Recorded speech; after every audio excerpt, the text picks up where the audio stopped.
When you see a fighting game from the 90s in an arcade club, run. Run like it's following you and it intends to make summers feel like winters.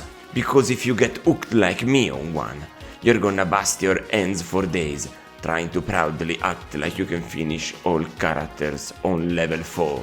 What Capcom used to call normal. I can feel them laughing while putting that description in. Normal. It's only 4 out of 10.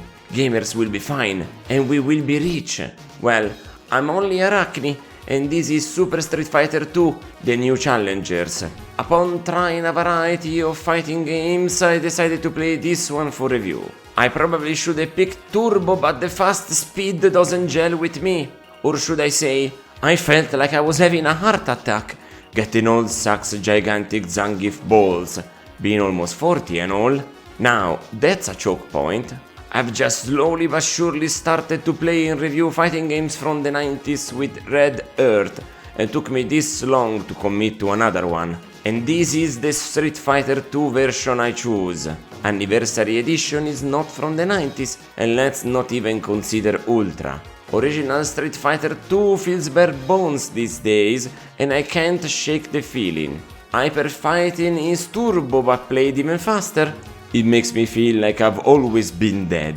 So this was it. It plays slow, I can see what moves are coming towards me, and it is absolutely broken. But not in your favor. This isn't wild as JoJo's Bizarre Adventure Heritage for the Future. Oh, we don't have that luxury here. I stumbled upon the most input-reading, CPU proficient, and defensive Street Fighter 2 version of all time. This is a feeling of being constantly overwhelmed. It's an arcade game, Araknie. Funny as hell. It was the most horrible thing I could think of. A proper, honest-to-goodness quarter-eater of the most brutal kind. A fighting arcade game. The story is of a bunch of people getting into a tournament without knowing that Mr. Bison, a wannabe dictator, currently a full-time drug lord, hosts it. Without knowing that he wants to drag the champion so that the Shadaloo can use whatever obscure technology to create an army of super strong soldiers that could stand a shot or 3 to the head before dying. And a few to various other parts of your entire body for good measure. Winning meaning getting your head kicked in by Bison himself as a prize. Now that's what I call a Psycho Crusher. Moving on to the gameplay, this is just what we in the business call head-to-head fighting, even if nobody used their noggin in this particular entry. Since this is a pretty known genre, and also difficult to describe without explaining how to fight with other people, and that sounds hilarious but also elongated, I'll talk about how innovation doesn't always age well.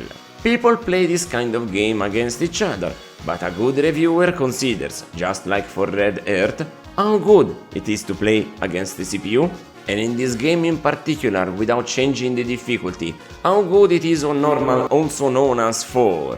The Japanese number for that. How appropriate. The short response we can say is, depends on the character you want to use, but we'll move to a detail about our 16 functions in short order. Before that, a discussion about things that serve the purpose of making money but undercut player fun, also known as arcade fighting games are another breed of evil. When pushing any button, whatever button, any button, push any button, come right up, push any button, come and see the computer program unit react to you and embarrass you in front of your loved one. Come and see the CPU hit ya or defend like there's no tomorrow. Level 4.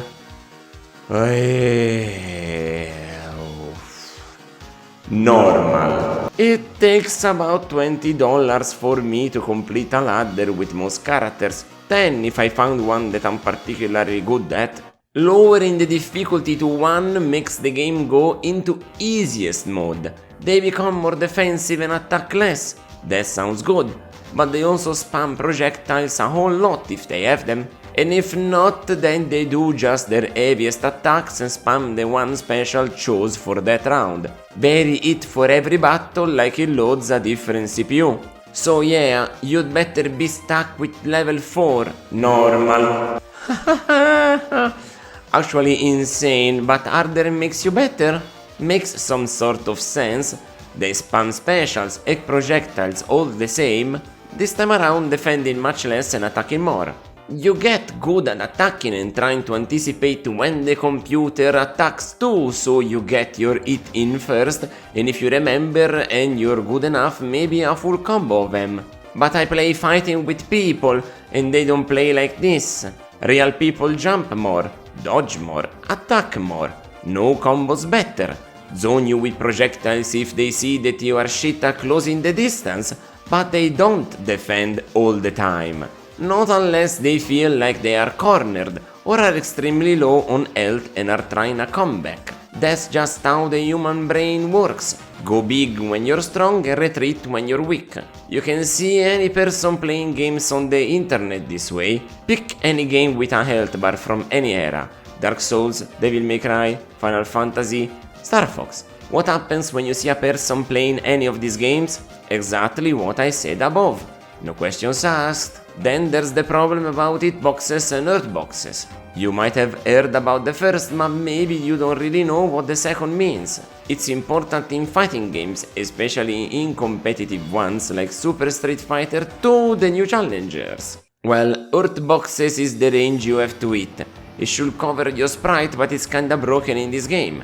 Some characters have bigger ones than they are, some smaller ones. Some don't have a middle point, but only side boxes. If you hit certain characters in the middle of their bodies, they don't have any box. You just pass in the middle of them and on the other side. But by then it's too late.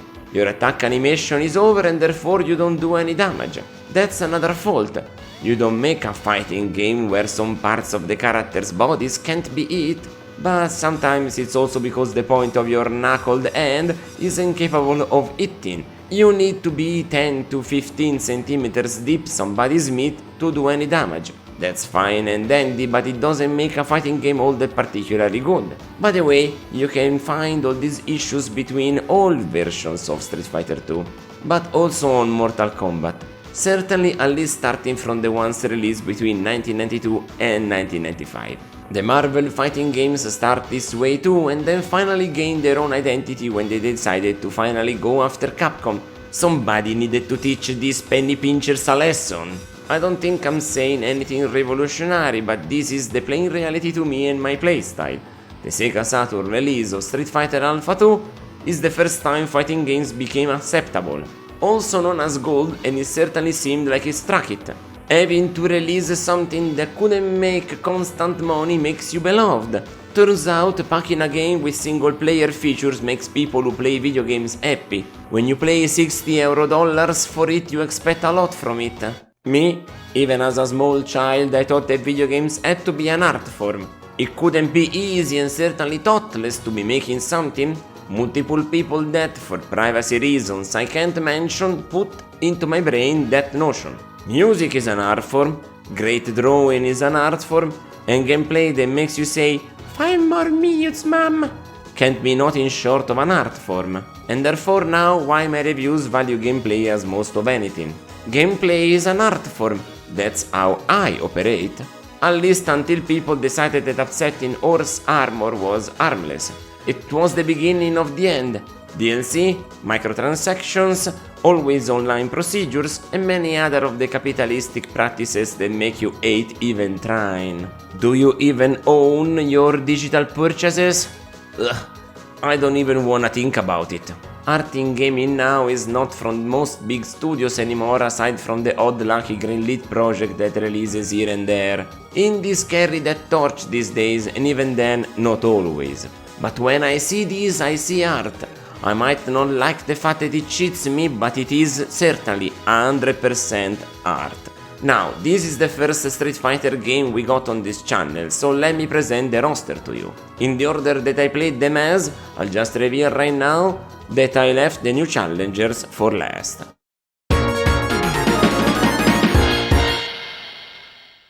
Ryu is what we decided to call a Shoto. It means he's a guy who loves training, fighting and giving fighting advice.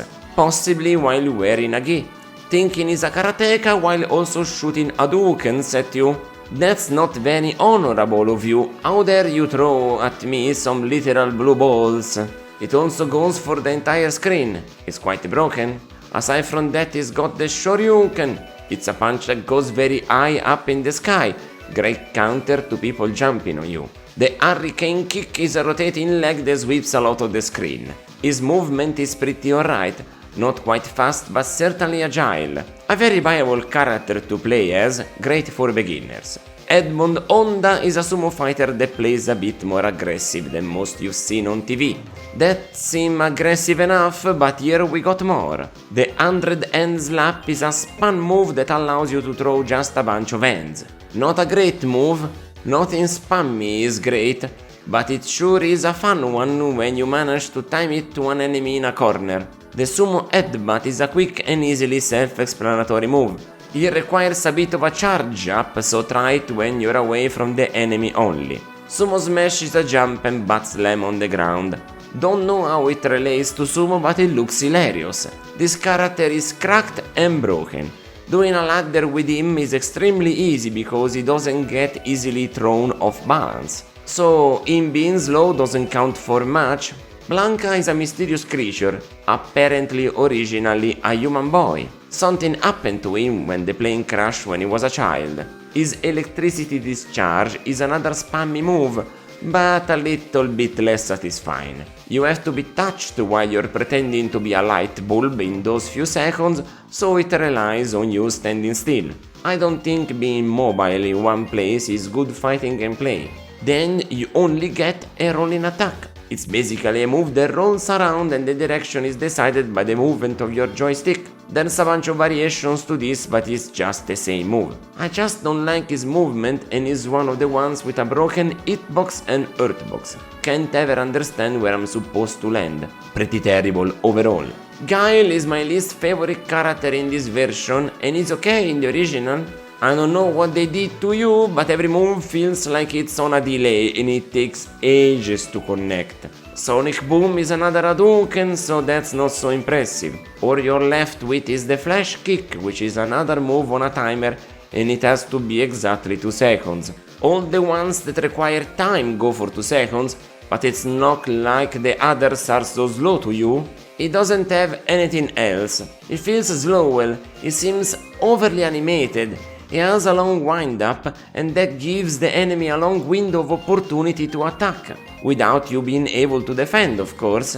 If at least you were a fast-moving fella, this maybe wouldn't have been so bad, but I feel like molasses are waiting for me when I play this guy. The worst one in the entire game. Glad to have gotten rid of talking about him. Barrog is a fun one.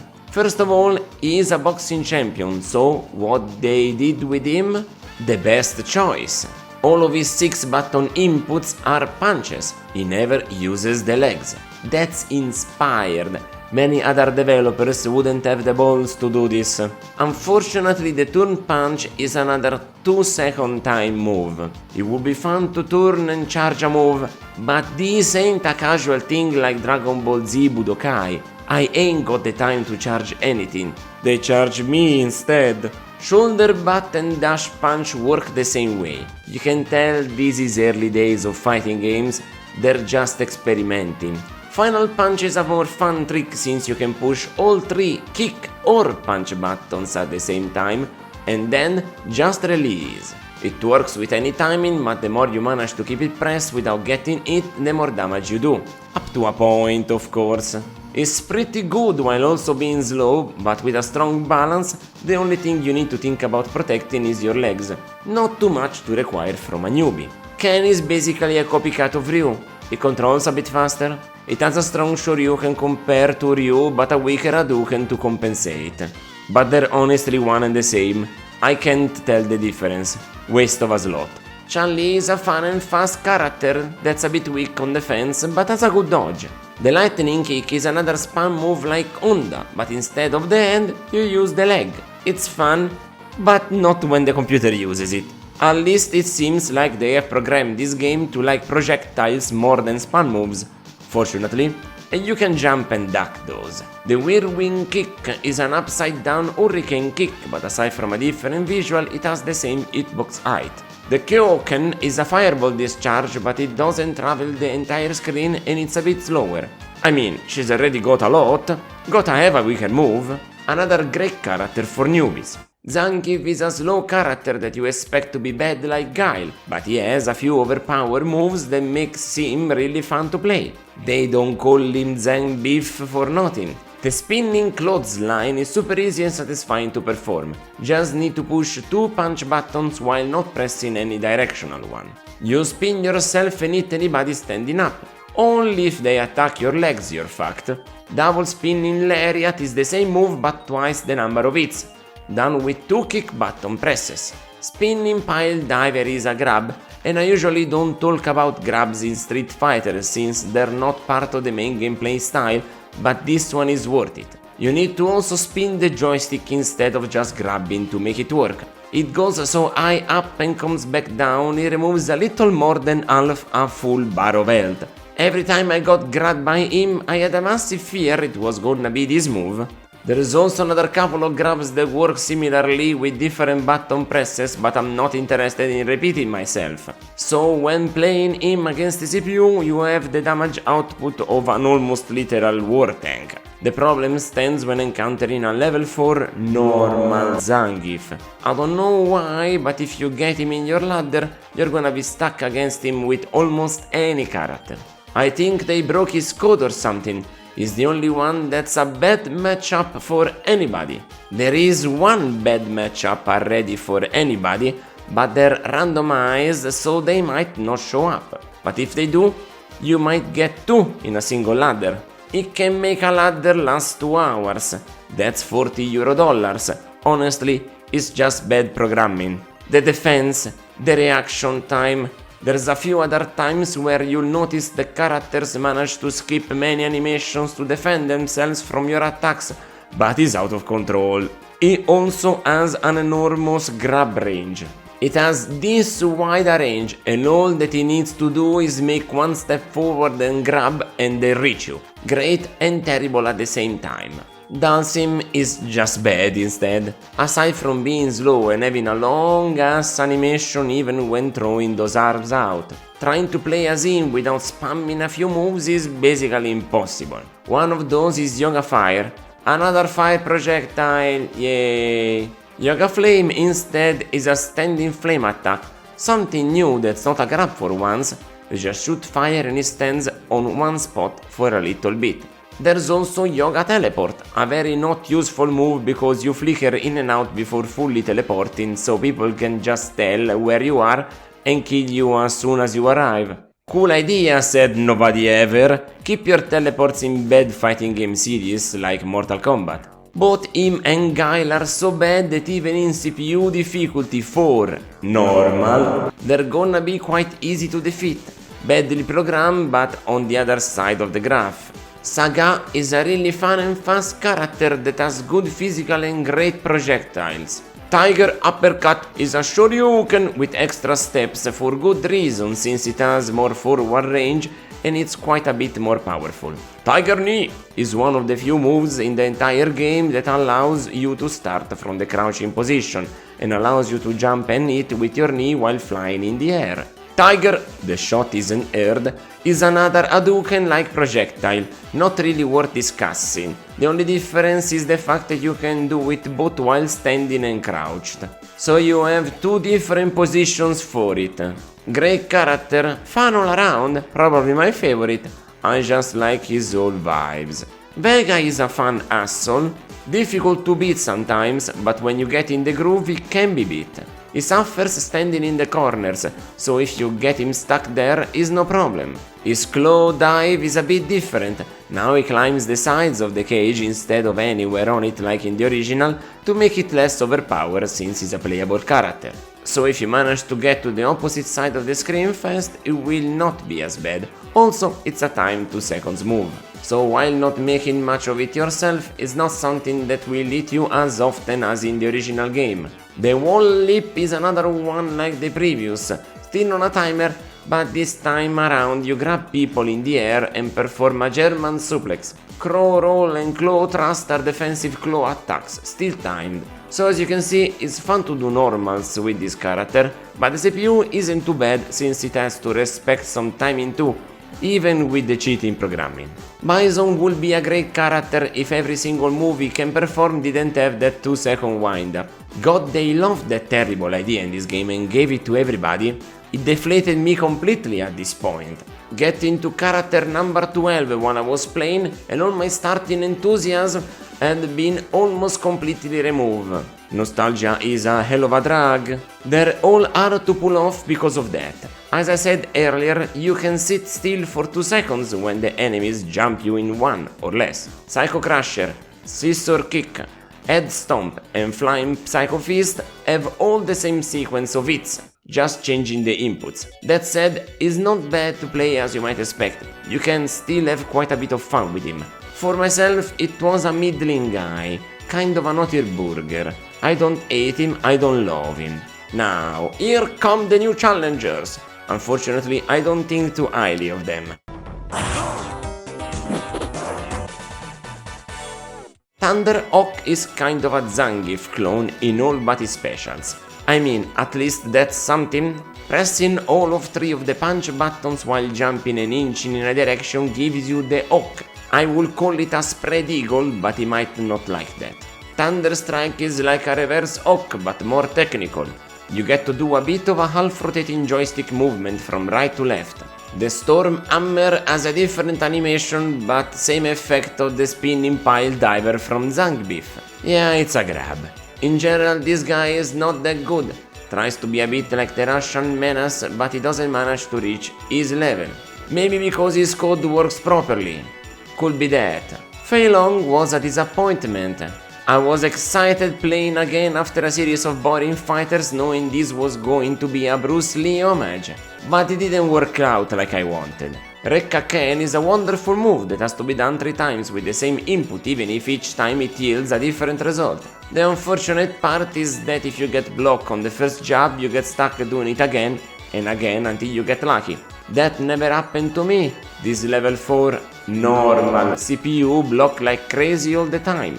The Raising Dragon Kick is similar to the Shoryuken, but has only upward movement unless somebody is directly above you. That sounds basic, but alright. Very technical and difficult to master. Could have been fun if it didn't have such terrible defense. It's kind of impossible to defend against most heavy attacks, and if the first part of a combo sticks, don't even think about recuperating. DJ. Oh man, what could have been? He is a kickboxer, but all of his moves involve once again my hated 2-second wind-up. I want my button presses to be reflected immediately. Don't like this at all unless every minute.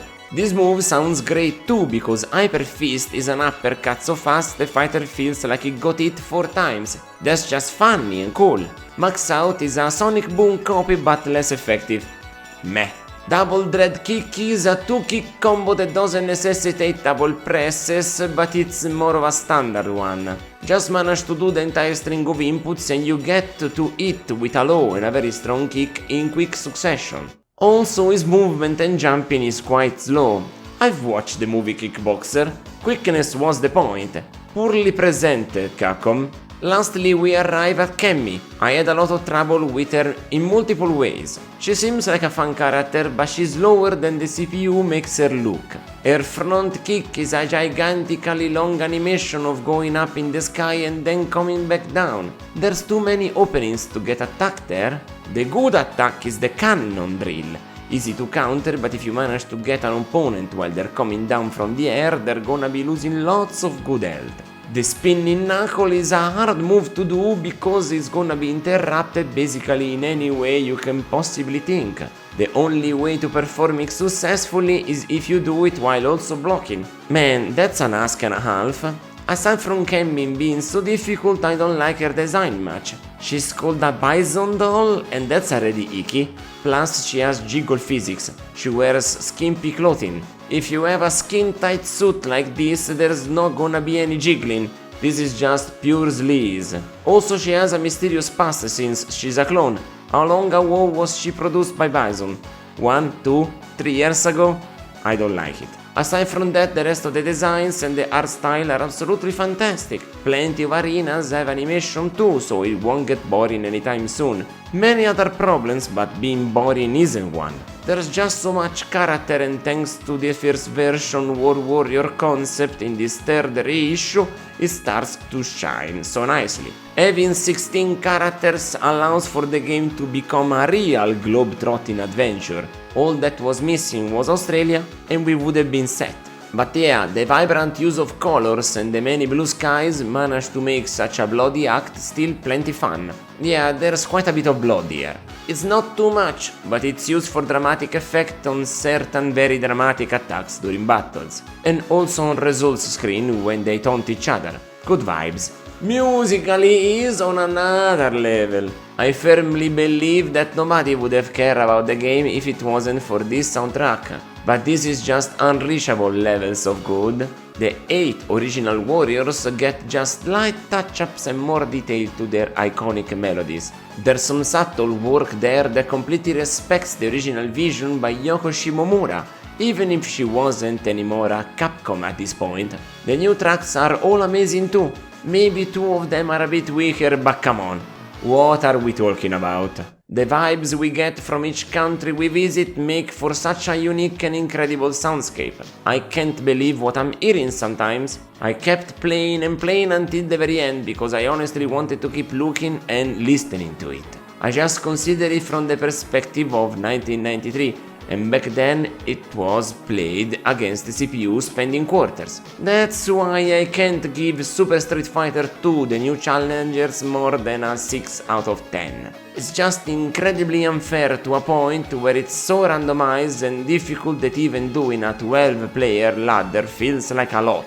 It still manages to be decent, but it's a bit broken in the code. I don't feel the progression. It needed to start easy and get hard by the 7th match. That's what a good entry in the genre would have done. Here it's hard by match 1, and it just goes all over the place. Depending on the CPU, you might get something easier after the first one even for 3 times in a row. Imagine Bison being easier than match number 3. It can happen in this game. What a pity.